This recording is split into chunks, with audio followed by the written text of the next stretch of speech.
Assalamualaikum warahmatullahi wabarakatuh. Perkenalkan, nama saya Gilang Permana, saya mahasiswa semester 5 Prodi Seni Teater. Baik, dalam rangka memenuhi ujian semester mata kuliah Ilmu Alamiah Dasar, saya mencoba mempresentasikan teori-teori yang melatar belakangi terbentuknya tata surya. Yang pertama itu ada teori kabut atau teori nebula. Teori nebula pertama kali dicetuskan oleh seorang filsuf, Immanuel Kant, dalam bukunya yang berjudul The Universal Natural History and Theories of the Heavens pada tahun 1755. Kant menyampaikan bahwa kabut serta gas yang terdapat di angkasa berputar secara lambat hingga akhirnya membentuk cakram yang datar dan memiliki inti massa. Bagian tengah dari inti massa tersebut memiliki suhu yang tinggi dan berpijar hingga membentuk matahari, serta inti massa bagian pinggir mengalami pendinginan dan secara perlahan berubah menjadi planet yang mengorbit pada matahari. Pendapat berbeda disampaikan oleh astronom Prancis yang bernama Pierre-Simon de Laplace dalam bukunya yang berjudul Exposition of a World System yang diterbitkan pada tahun 1796.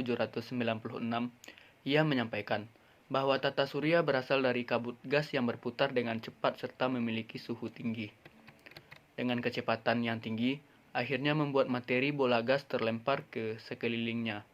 Bola-bola padat tersebut akhirnya berubah menjadi planet, sedangkan bola yang panas menjadi pusat peredaran planet alias matahari. Baik, kita lanjut ke teori yang kedua, yaitu teori awan debu. Tidak jauh berbeda dengan teori nebula, teori awan debu yang dicetuskan oleh Carl Friedrich von Weizsäcker mengasumsikan bahwa tata surya terbentuk dari kumpulan gas dan debu, sehingga akhirnya berputar menyerupai cakram dan bentuknya berubah menjadi planet. Pemampatan proses yang penting dalam teori awan debu, karena dengan penempatan partikel debu tertarik ke bagian pusat awan hingga membentuk pola dan menjadi cakram.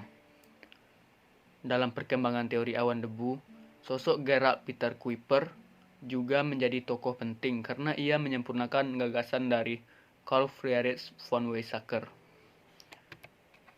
Kita lanjut ke teori yang ketiga, itu ada namanya teori planetesimal. Teori planetesimal ini dicetuskan oleh tokoh yang bernama Forrest R. Moulton dan Thomas C. Summerlin pada tahun 1905. Teori ini menyampaikan bahwa matahari telah ada sejak awal. Lantas ada sebuah bintang yang berukuran besar seperti matahari mengelilingi matahari. Karena gravitasi yang dimiliki oleh bintang tersebut, partikel yang dimiliki matahari akhirnya ikut terseret keluar.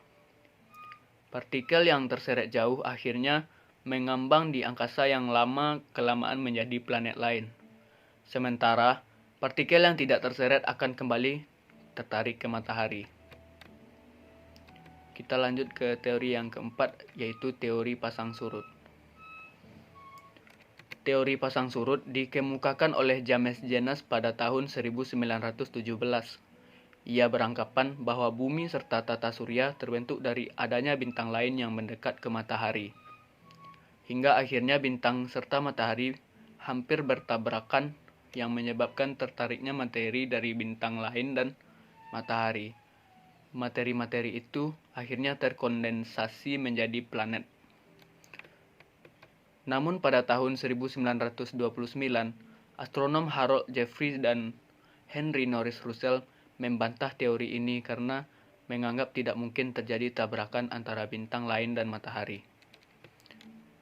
Kita lanjut ke teori yang kelima, yaitu adanya teori kondensasi. Teori ini dikemukakan oleh astronom Belanda yang bernama G.P. Kuiper pada tahun 1950. Teori ini menyampaikan bahwa tata surya terbentuk karena adanya bola kabut raksasa yang berputar hingga menjadi cakram raksasa. Yang keenam ada namanya teori bintang kembar. Teori bintang kembar dicetuskan oleh tokoh yang bernama Fred Hoyle pada tahun 1956. Fred menyampaikan bahwa tata surya tercipta karena adanya dua bintang besar yang berdekatan hingga akhirnya salah satu bintang tersebut meledak dan meninggalkan serpihan kecil. Karena gravitasi yang dimiliki oleh bintang, akhirnya serpihan hasil ledakan mulai mengelilingi bintang tersebut. Saya rasa cukup sekian presentasi yang dapat saya sampaikan. Apabila ada kekurangan dan salah kata, saya mohon maaf. Wabillahi taufiq wal hidayah. Assalamualaikum warahmatullahi wabarakatuh.